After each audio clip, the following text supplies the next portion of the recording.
You're listening to a Frequency Podcast Network production in association with CityNews. We don't typically cover politics in the United Kingdom on this show, mostly because we get enough Westminster democracy over here, and if you're not invested in it, UK politics can be pretty boring. However, we figured we should probably check in after, you know. And I want you to know how sad I am to be giving up the best job in the world. But them's the breaks. Therefore, I give notice that Liz Truss is elected as the leader of the Conservative and Unionist Party. Mr. Speaker, I am a fighter and not a quitter. Now, the British pound has fallen to its lowest level ever against the US dollar. These kinds of lines, when currencies fall abruptly, immediately, that's quite unusual. One tabloid newspaper betting that a head of lettuce had a longer shelf life and putting up a live stream of it. In the end, the lettuce won. Given the situation, I cannot deliver the mandate on which I was elected by the Conservative Party. I have therefore spoken to His Majesty the King to notify him that I am resigning as leader of the Conservative Party. A source close to Boris Johnson is claiming he now has the backing of more than 100 Tory MPs, and under the rules of this leadership contest, it is enough for him to get his name on the ballot. Rishi Sunak is therefore elected as leader of the Conservative Party. It is the greatest privilege of my life to be able to serve the party I love and give back to the country I owe so much to. The United Kingdom is a great country, but there is no doubt we face a profound economic challenge. I won't even pretend to even partially understand what's happened to our friends across the pond over the past couple of months. All I know is I need someone to explain it to me in detail, preferably in the most British way possible. So, you're welcome.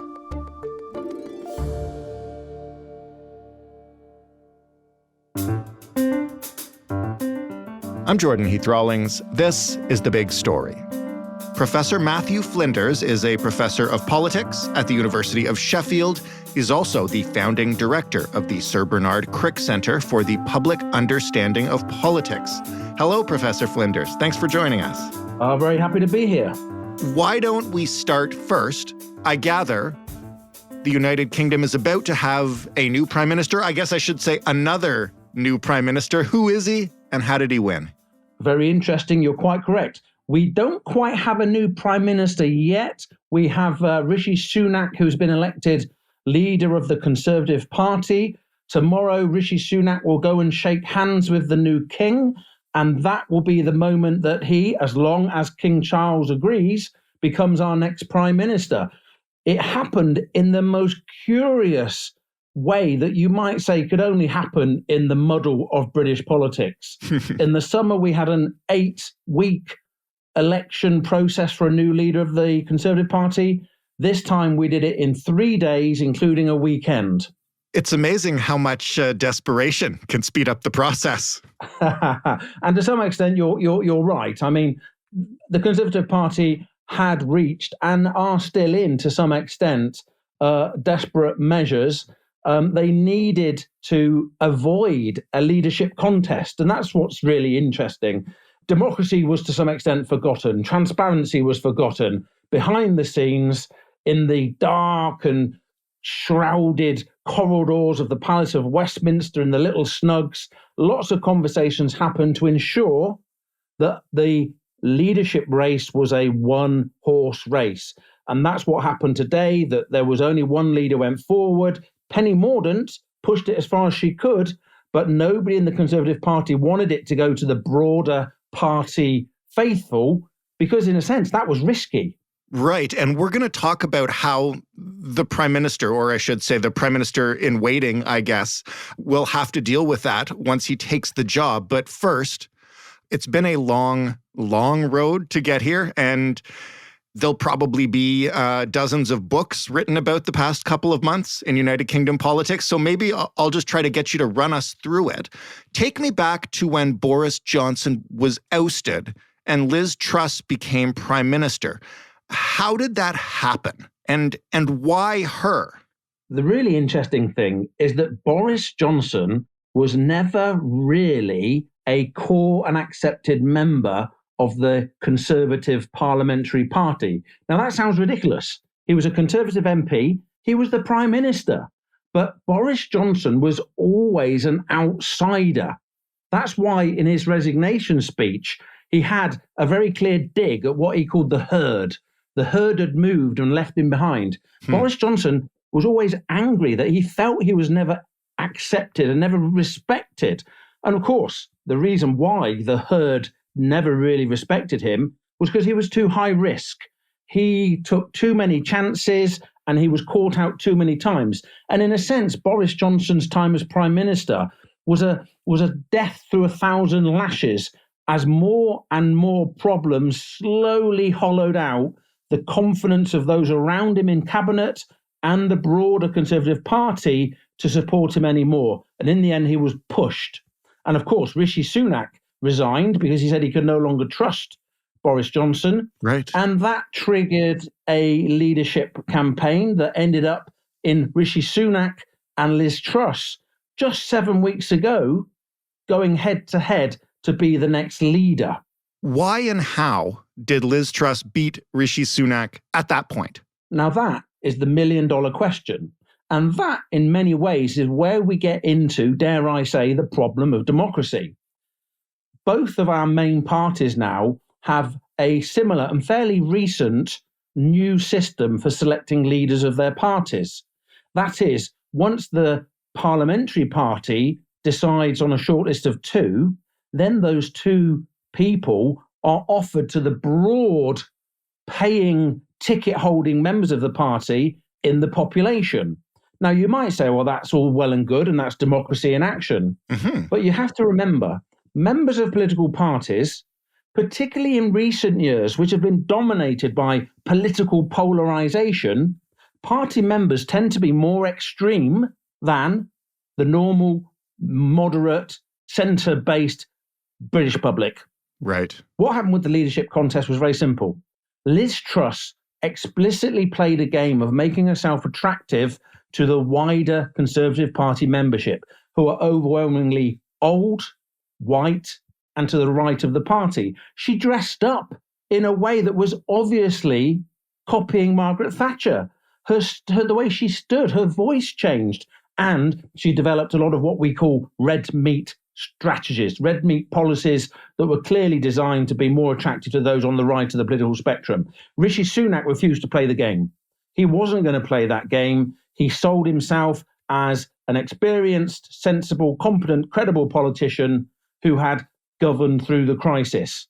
The problem was the wider Conservative Party elected Liz Truss, even though Rishi Sunak was by far the most favoured candidate by the parliamentary party. So it all ended up with a bit of a mess anyway. Once Liz Truss took power on the platform, to your point, that appeals to the further right-hand side of the Conservative Party, what was the first clue that she might not have been the answer the Conservative Party and the country at large were looking for in that role? Well, the first clue, to be quite honest, was fairly obvious a long time ago. There is no doubt Liz Truss is an experienced and very successful politician who has dedicated her life to public service. But to be quite honest, those that understand how politics works and the machinations of Whitehall and Westminster knew that Liz Truss was really going to struggle because she didn't have the combination of emotional skills and sensitivities that you need to be a prime minister. And actually, as soon as she became prime minister, she became known as being a cardboard cutout figure. Her performances in front of press interviews, she almost wasn't allowed in front of the public. And the speeches she gave were incredibly dry and she just looked terrified and out of her depth. So the fact that Liz Truss lasted 44 days, and to put it mildly, it didn't go well, wouldn't really have surprised many people that had really tracked her career for the last 5 or 10 years.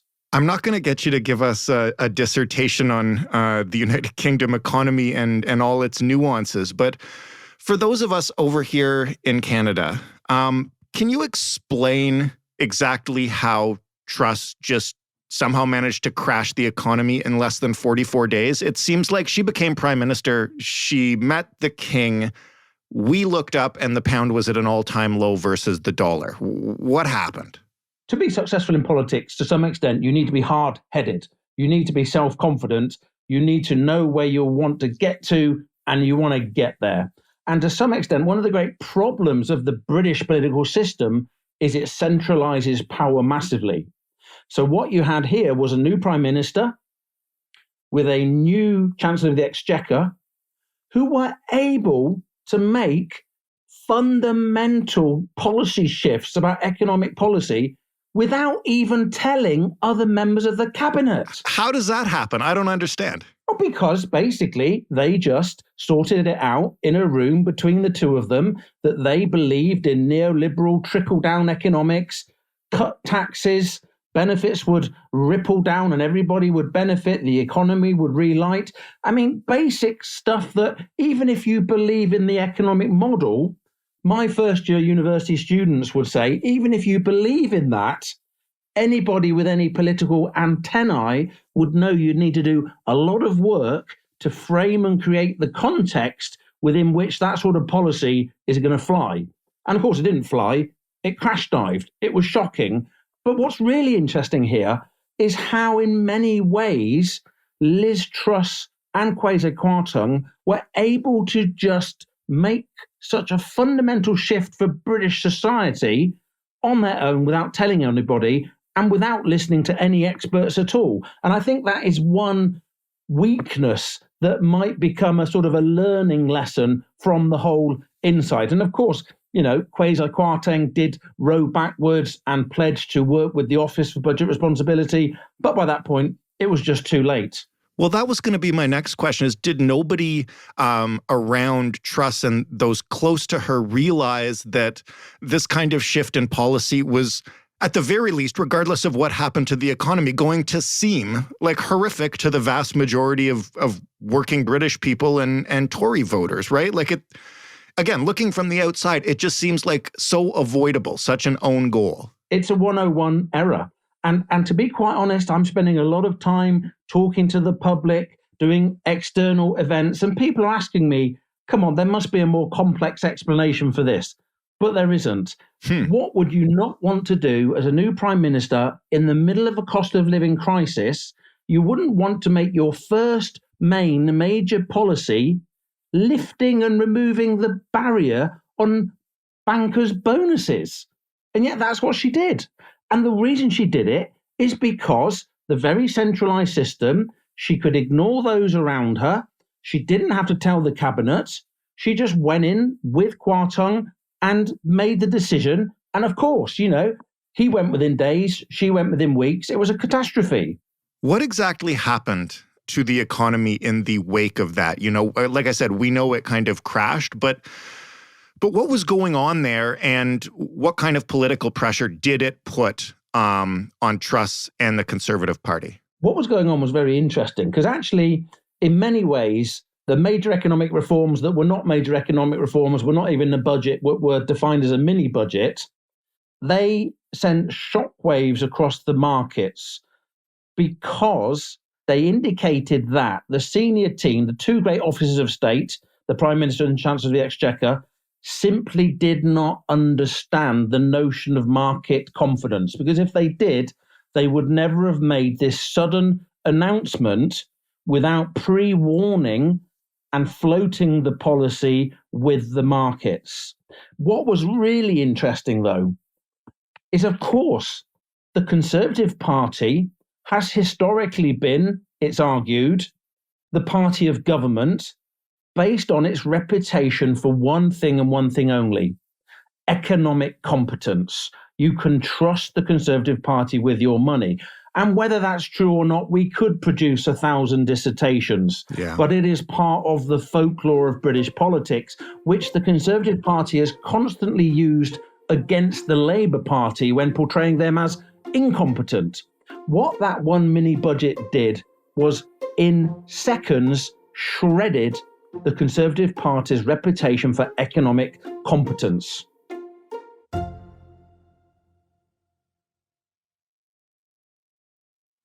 It makes sense to me that after something of that magnitude, perhaps the Prime Minister would be under fire. But what I don't understand, and I'm really hoping you can walk us through this, because over here in Canada, we kind of all saw it happening, but it seemed like it was basically chaos. Can you explain what actually happened to make Truss step down? Like, I gather there was a huge, semi-confidence vote, but not really. Just explain what was going on there. Okay, so what happened was meltdown and various different levels of damage limitation strategy.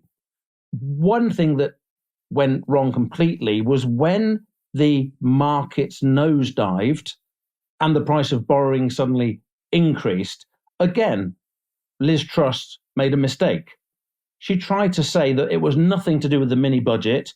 It was again to do with Putin and Ukraine. And again, that just didn't fly with the British public. Every economist could show you the data and the charts and the evidence that showed the moment the Kwarteng speech happened, markets nosedived. And yet there was this attempt to try to tell the British public, no, it wasn't us, it was Putin. Anyway, that didn't work. So the next step in the damage limitation was get rid of the Speaker. I don't mean the Speaker of the House of Commons. I mean the person that presented the mini budget that was so bad. So Liz Truss's, and this is interesting, Liz Truss's closest friend beyond politics and closest confidant in politics, the new Chancellor, Kwasi Kwarteng, was suddenly hung out to dry.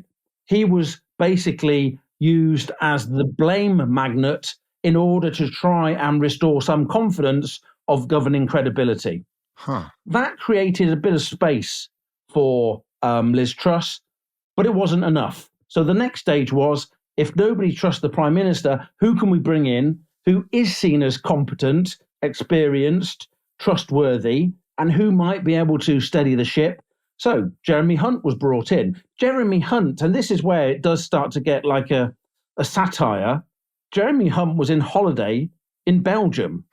I'm tempted to ask why anybody would have gone on holiday to Belgium, but he was on holiday in Belgium and he received numerous calls from Liz Truss's office, which he refused to take because he thought they were prank calls. What? They weren't prank calls. It was Liz Truss's office desperate to get hold of him to ask him to fly home to become Chancellor of the Exchequer, which he did, and within hours basically was the de facto Prime Minister with Liz Truss.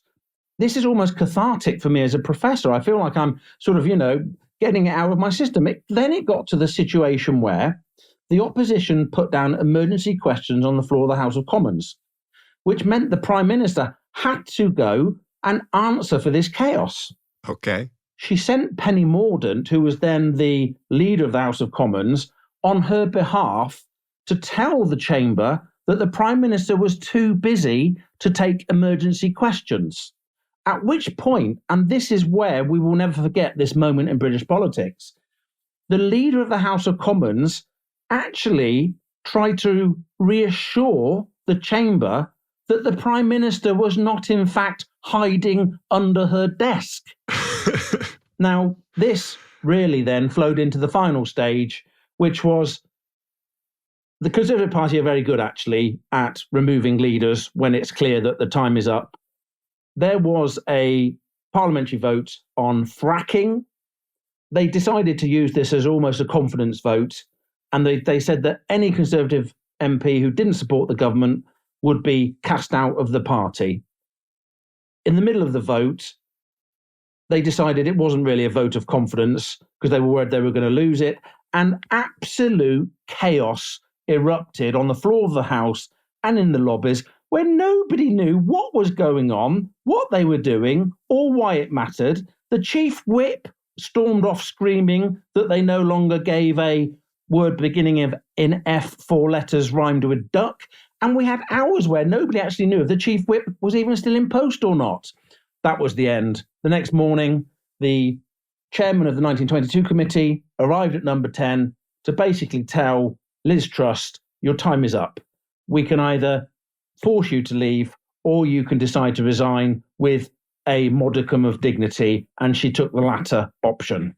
Thank you for walking us through that. The one thing I take from it is that it was exactly as ridiculous as it seemed to somebody watching from afar with no idea of the nuances of British politics. It's actually, for satire, the great problem is you can no longer do satirical comedy in British politics because nobody can believe it's comedy. It's just getting so ridiculous. Before we get to Prime Minister-to-be Sunak and what he's going to face, I want to first ask you about the few days in between Truss resigning and a new leader being chosen. In particular, you know what I'm going to ask you. There were rumors that, in fact, Boris Johnson would come back and get into the leadership race again. And I just have to ask, how can that happen? How could he have been back in the conversation after exiting mostly in shame, like literally weeks ago, right? Well, the great Boris bounce back was actually a whole part of this omnishambles, and you're absolutely right. He thought this was a new window of opportunity and that he was now recharged, suntanned, and the blonde bombshell was ready to go again. And a lot of work went into his team to try and pull together the necessary parliamentary support to allow him to be in the race with Sunak. What I think is most interesting, to go back to the basic nature of democracy and the role of the public, is, irrespective of Boris Johnson's numerous, repeated, catastrophic failures, escapades, bloopers, and then Partygate, which there is still a live investigation into, vast majorities of the British public and large sections of the Conservative Party still love Boris. He has this incredible charismatic appeal, and loads of people said to me, Liz Truss has done the unthinkable. She's managed to out-Boris Boris in terms of incompetence. Let's just get Boris back. At least it was funny. And in many ways, you know, the shadow of Boris Johnson still hangs over British politics. Will that make it more difficult for Sunak to govern once he takes the job? I mean, it's clear that Johnson is just the dominant figure when people think of politics in your country. A great challenge for any future Conservative Prime Minister will be to manage Boris Johnson, because he's a very large character. He craves attention and he's brilliant. He's absolutely brilliant. I know Boris. He's brilliant at getting out there amongst the public and playing the media, and he will dominate the agenda. However, I think it's very different right now for Sunak. Why? British politics is locked into an electoral cycle. The Conservative Party basically have 18 months or so, a little bit over 18 months, within which to demonstrate that they have regained their governing competence and that they are the natural party of government that can be trusted. The Conservative Party is a very broad church, but it's also a very pragmatic church. So what I would expect now is even those Conservative MPs who really don't like Rishi Sunak, is that they will completely fall in line behind him as ultra-loyalists, because now he is their only hope for the next general election. The Conservative Party cannot bring in anybody else if Sunak doesn't go well. So in many ways, Rishi Sunak is in, I mean, it sounds ridiculous to say he's in a strong position facing the various economic and international challenges on the agenda, but when it comes to controlling his party, he's more in charge than would normally be the case. Again, we have a similar system to yours, obviously, here in Canada, minus a whole whack of procedural differences. If this had happened in Canada, I'm 90% sure we would be looking at a federal election right now. at some point, doesn't the lack of public input here become divorced from an actual democracy? That's the big issue that's raging right now, this second, as I'm talking to you. You know, we have the second Prime Minister who's been appointed now, and the relationship back to the 2019 general election, which Boris won for the Conservative Party, is looking increasingly tenuous. I think what's actually interesting is that the difference between Canada and the UK, although they have similar Westminster-style democracies, is my sense is that British politics is that bit more aggressive, adversarial, nasty. And in many ways, the Conservative Party now is running scared. What might be good for the public and for democracy in terms of having a general election is in the complete opposite worth for the Conservative Party, because at the moment they're shredded and on their knees and well behind in the public polls. So what's good for democracy is not good for the party in power, and the party in power can't really be touched until it's forced to make a general election, which is going to be in 18 months' time or so. Is this election now a walk-in for Labour? Like, are the Tories done? I know the polls have been horrific for them. What should Labour be doing now? The next general election is an open election. The Conservatives might be on their knees right now, but you might argue so too of the Labour Party. And this is the great issue.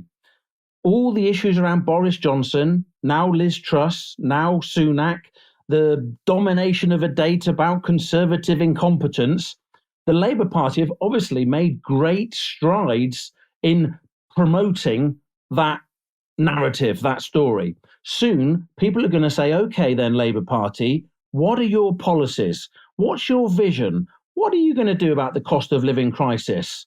And that is the million-dollar question. At the moment, the Labour Party do not have a clear, coherent or concise vision or an agenda for government. So the big risk at the moment is that we just have a vacuum in British politics. That's the answer that I thought I would hear. It's not exactly heartening. Let me give you an answer that you might not have thought you'd hear. This is not about Liz Truss. This is not about the Conservative Party. This is not about Canada. This is actually about something that goes far deeper into the roots and culture of British politics and society. What is happening now is, in many ways, the ramifications or the rollout of Brexit. The United Kingdom doesn't understand where it's going or what role it plays in the world today. For the last 10 years, if not 20 years, you might argue, since it's 50 years since it joined the EU, the main debate in British politics that has dominated the vision thing has been about whether the UK should be a member of the European Union. There was an idea held by some that leaving the European Union would open up the sunlit uplands of new economic growth and prosperity for all, and it hasn't happened. Right. And that's what's lacking in British politics at the moment is a positive vision of where the UK is going in the world and how it's going to get there. And that is going to be the key challenge that will win or lose the next general election. Professor, thank you so much for this. I won't claim to understand it fully, but I understand it a lot better than I did before we spoke. No problem at all. It's been great to talk to you. Professor Matthew Flinders of the University of Sheffield. That was the big story. I wanted to share a little bit of feedback that we got from our episode on the Emergencies Act, particularly from somebody who was angry that we didn't discuss the convoy from the point of view of the protesters. This person said, "I know us lowly country bumpkins from the prairies are less important than you city people. It is blatantly obvious what you think. I come from a farm. We cover agriculture issues on this show. Earlier in the same week, we had done an episode about the billions of dollars at stake for prairie farmers as their grain cannot be shipped to the West Coast. There's a huge difference between sides of the political spectrum and the people who actually do the work out on the prairies. All that is to say, I am super happy. If you want to write in and bash us or complain about anything you want, that's what the feedback is for, and we're always happy to get it. But don't conflate people's political opinions with what they do for a living. And thank you to every farmer in this entire country. Now, if you would like to reach us for love or hate or questions or whatever, you know how to do it. You can find us on Twitter at TheBigStoryFPN. You can email us, like this person did, hello@thebigstorypodcast.ca. You can even call and leave a voicemail. Angry or not, we don't mind. We listen to them all. 416-935-5935. If you're listening to this podcast in a podcast player, leave us a rating, leave us a review. You know the drill. Thanks for listening. I'm Jordan Heath Rawlings. We'll talk tomorrow.